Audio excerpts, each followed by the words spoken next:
Mr. President? Yes. This is Dick Nixon. Yes, Dick. I just wanted you to know that I got a report from Everett Dirksen with regard to your call. And I just went on Meet the Press.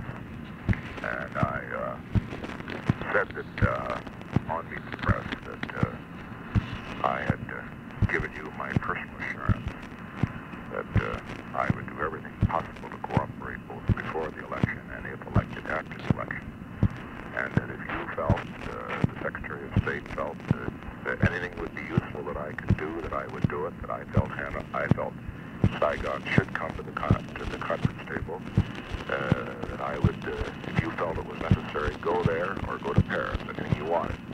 I just wanted you to know that I feel very, very strongly about this, and any rumblings around about somebody trying to sabotage the Saigon government's attitude, there certainly have absolutely no credibility as far as I'm concerned. You know, and I know that within there's a hawk-dove complex out there, as there is here, and that everybody's been saying, well, now after the election, what will happen?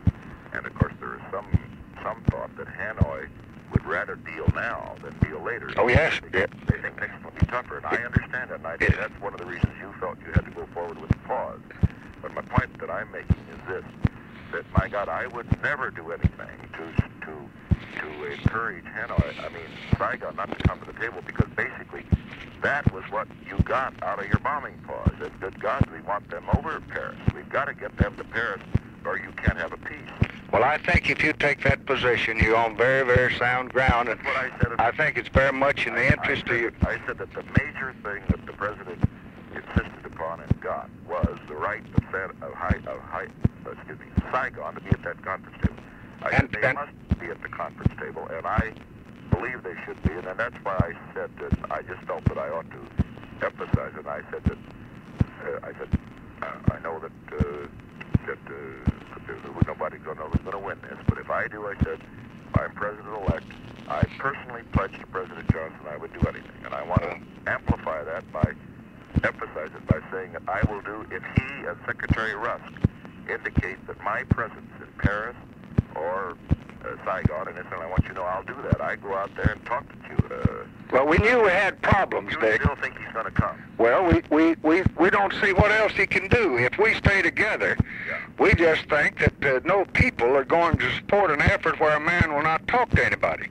Well, one thing I said, and I thought you'd be interested in this, I made this point, which I feel very strongly about, that let's suppose that I should win. Now, all right, then you've got if Johnson and Nixon, and I pointed out that I have stood fairly close to you on this, as I said in answer to Larry Spivak, I said I disagreed with the conduct of the war, but I agree that, and I use this term, I think President Johnson's gotten a bad rap on terms of the commitment. I said we're there to try to stop aggression and start and avoid another war, and I said now, then I went on to say, I said the critical period could be the 60 days before the inauguration, and at that point, if we can present a united front, it seems to me that we might make the breakthrough that couldn't be made later, and I honestly believe that. Yes, these people, I think you will agree, well, I think you've told me earlier that these people over in Hanoi, to a certain extent,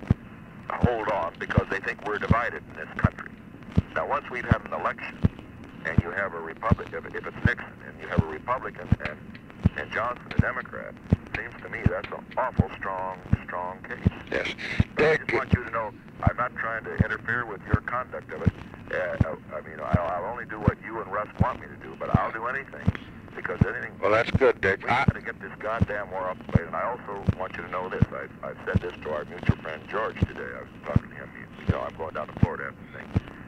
And I really feel this, and I feel this very deeply, that I think you've got the bad rap in this thing. I think the war apparently now is about where it could be brought to an end. And if we can get it done now, fine, that's what it ought to do. The quicker the better, and the hell with the political credit. Believe me, that's the way I feel. Well, that's fine, Dick, and we'll talk about it right after. I don't think they're going to do anything now. The important thing is for your people not to tell the South Vietnamese.